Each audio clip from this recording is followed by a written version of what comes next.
yung manligaw. At sabi ko, image ko siya. Nung una, gusto niya yung LA style. Oh, no. Dada? Nasaan si Me, I'm a Dada? Filipina. And I know my worth as a Filipina. So, alam mo dapat kung paano. There's ChatGPT. Yung ChatGPT, how to ligaw a Filipina woman. ChatGPT niya. Doon yan, research niya para maligaw. Kailangan pala talaga mag sa parents. Kailangan kailangan niya pagdaanan yung mga hirap muna bago niya alam niyo yung boyfriend title na he can do everything. Dito pa na official. Hindi pa siya pero dalagang Pilipina. Paghirapan mo. Hindi naman sa sinasabi na hindi na natin pinaglalaroan natin siya. Hindi.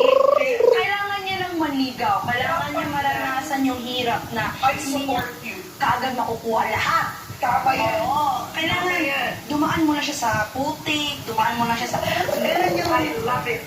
Oo, yung paghirapan mo na natin siya. Kinakaya niya, pagod na nga ata siya eh. Alam, forever ba Si Mama. Maliligaw? Wala ko magagawa. Ito na pinasok mo to eh. Pero what do you like about him? Not a lot of people know na he's emotionally intelligent. Ito para sa ganito,